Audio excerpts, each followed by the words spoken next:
Admiral Krell-9 couldn't contain his laughter as he reviewed the human weapons specifications. His 3 eyes watered with amusement as his tactical officer displayed the data across the war room's holographic projectors. Metal rods, he wheezed, his chitinous exoskeleton vibrating with mirth. They're planning to drop metal rods from orbit? The Zalarian Empire had perfected warfare over millennia. Their plasma cannons could superheat targets to 50,000 degrees. Their quantum disruptors could phase matter out of existence. Their antimatter torpedoes could crack continents. And here were the humans, newcomers to the galactic stage, proposing to throw sticks from space. Primitives, Krell-9 muttered, mandibles clicking dismissively. No wonder they needed only 3 years to prepare for war. They haven't even discovered proper weaponry. The Zalarian invasion fleet assembled at the edge of human territory, 847 warships strong.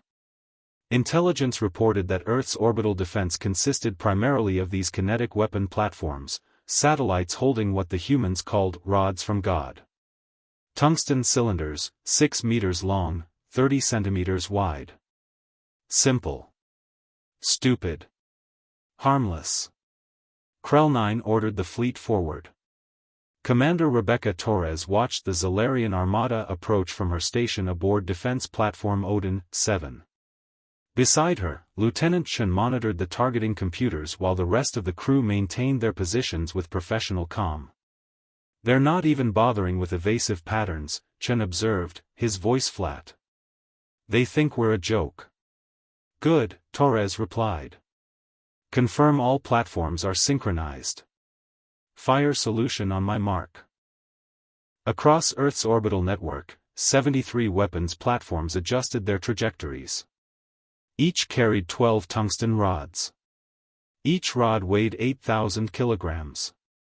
The mathematics was elegantly simple, mass multiplied by velocity.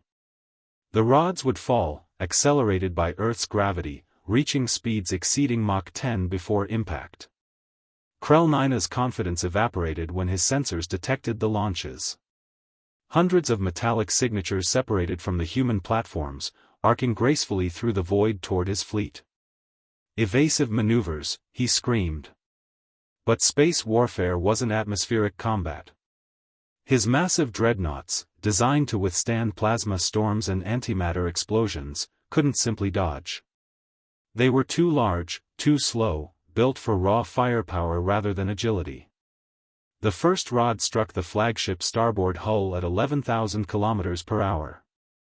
The impact released kinetic energy equivalent to a small nuclear weapon. The tungsten rod, denser than almost any material in the universe, punched through the Zalarian shields like they didn't exist. It pierced the hull, vaporizing everything in its path through sheer friction and force. The rod continued through 17 decks before exiting the opposite side, leaving a tunnel of superheated destruction. Krell-9 barely registered the hit before the second rod arrived.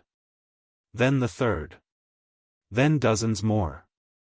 The flagship's shields, designed to dissipate energy weapons, proved utterly useless against solid matter traveling at hypersonic speeds. Each rod delivered its payload with ruthless efficiency, converting gravitational potential energy into devastating kinetic force. No explosions. No radiation.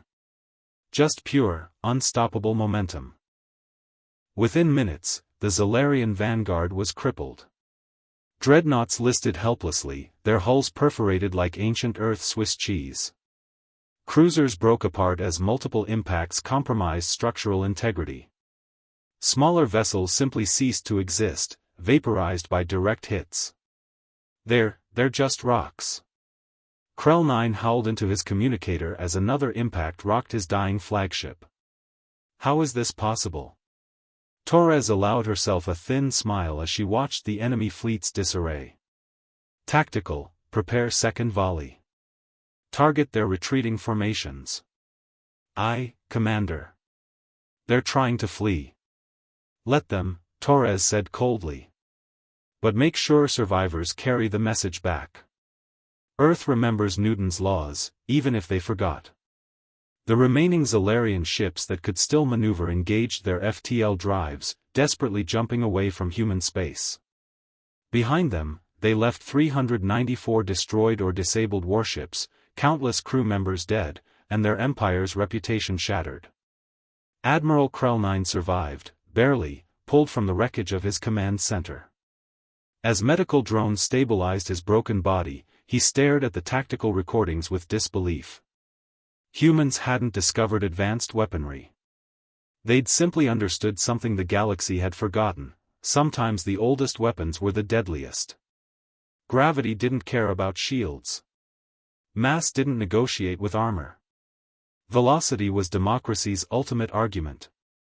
The Zalarian High Command recalled their fleets from all human borders that same day. Kinetic weapons weren't stupid, they realized. Underestimating them was